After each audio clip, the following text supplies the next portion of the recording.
Hi guys, welcome to a new edition of the Top 10 PPC News in the two mid weeks of August. That's Gianpaolo Lorusso speaking, of course. What are we talking about today? Google Ads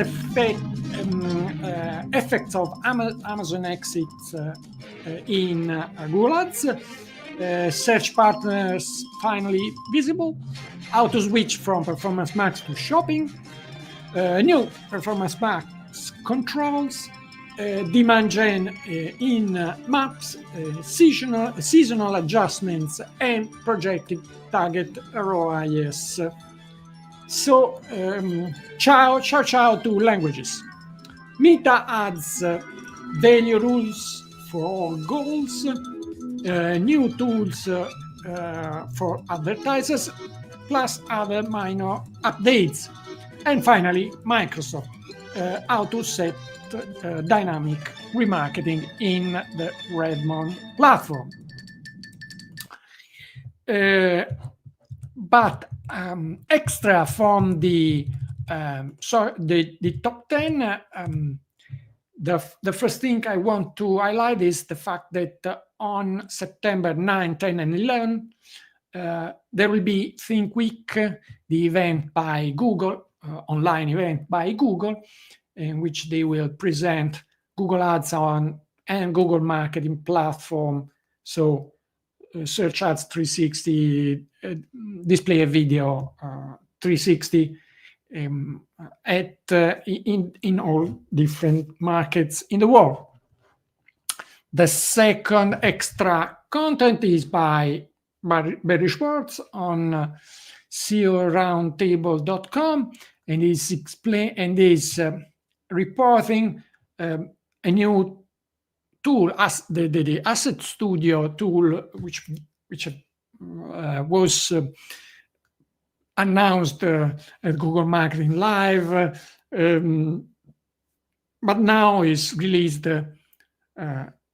in beta in several accounts, and Gowin Singh Panwar spotted it and shared it on X. The third extra content is a post by Danny Goodwin on searchengineland.com, and he's explaining why Google can say, okay, publishers, traffic sent to publishers by Google search engine has remained stable. Yes, but here he's explaining that despite the AI release, the AI overview and AI mode release, of course, it's stable because discovery feeds have been added. So news publishers have a stable trend in traffic from Google because there are new placements. So little publishers or all the rest of kinds of sites or websites will probably have serious flexion in traffic from Google after AI mode release, which is coming. It's coming to Europe too in these weeks. News number 10. Oh, news number 10 with a different.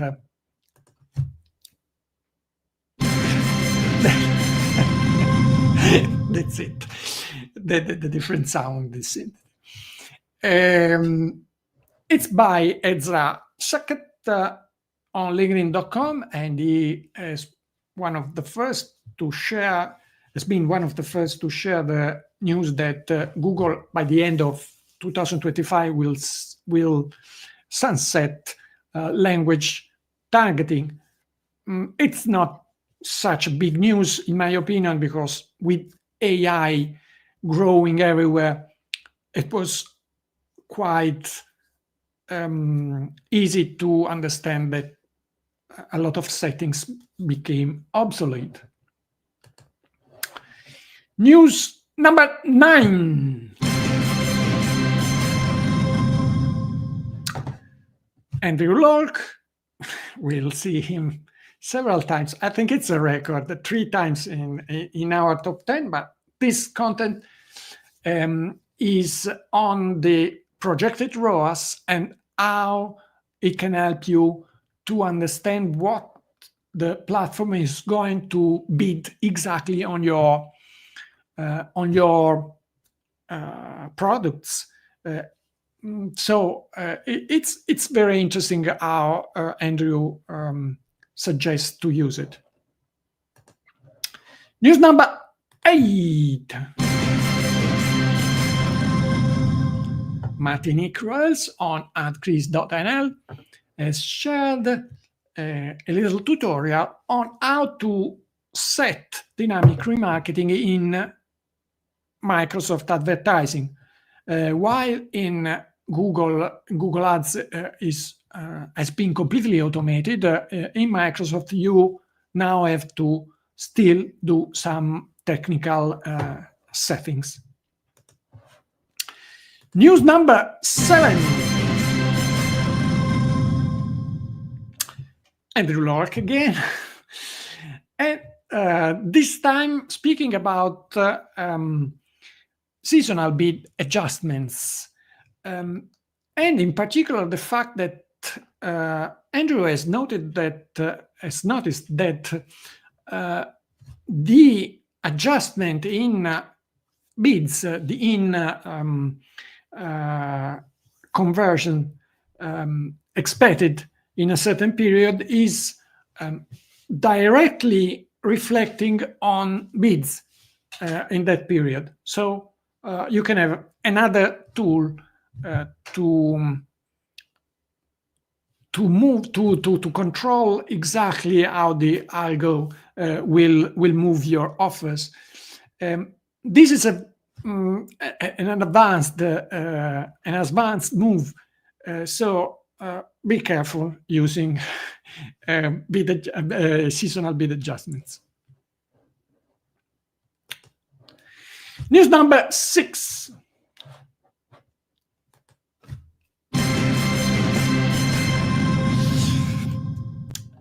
LexiObs on LinkedIn.com has spotted a new version of a new option in dynamic gen campaign with can enable a campaign running only on maps.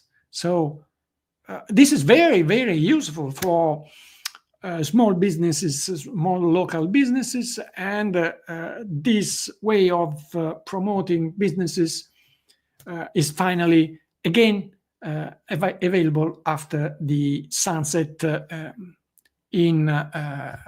when Performance Max were launched.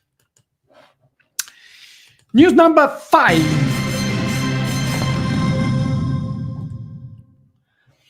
Georgi Zayakov here is recapping all the latest news on Performance Max, and in particular some new settings on demographic and device type controls. So now it's possible to avoid to show Performance Max ads to several different groups of users set on demographic variables like age, gender, and device, of course. News number 4.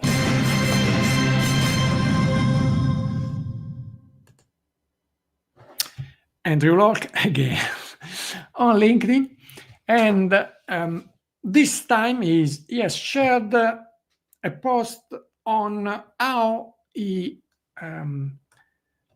switch from Performance Max to shopping campaigns.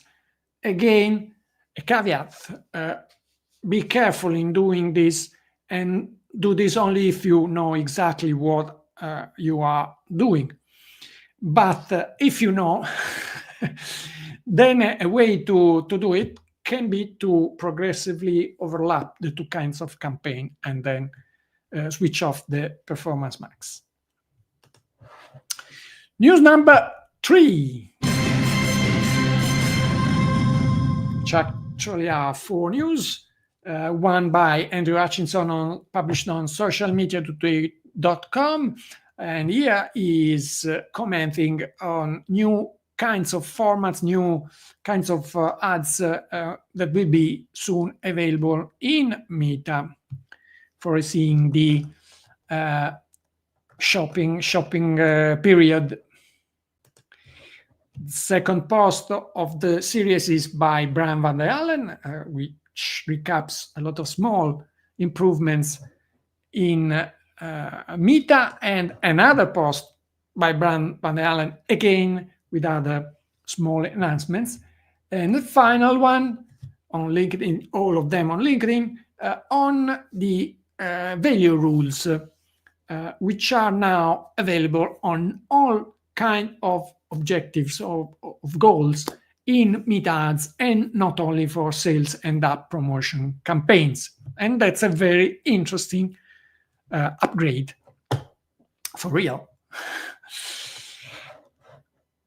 News number 2.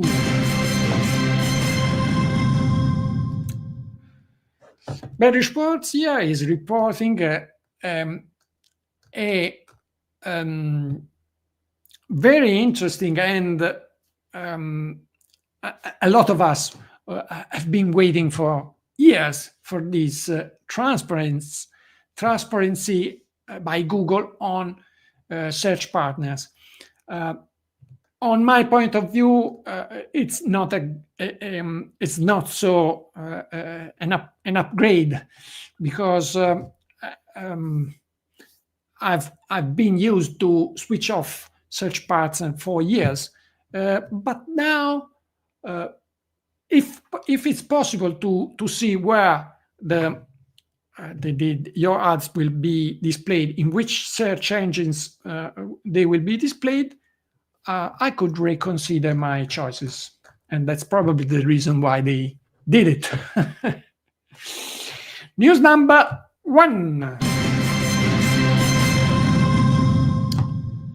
Very nice post by Fred Wallace on optimizer.com, and he's commenting on what happened in numbers with the exit of Amazon from Google Ads in the last week of July.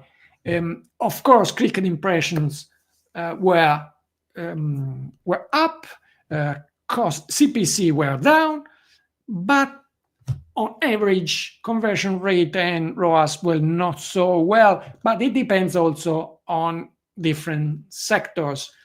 Of course, it should be anyway something a lot of e-commerces would have benefit from.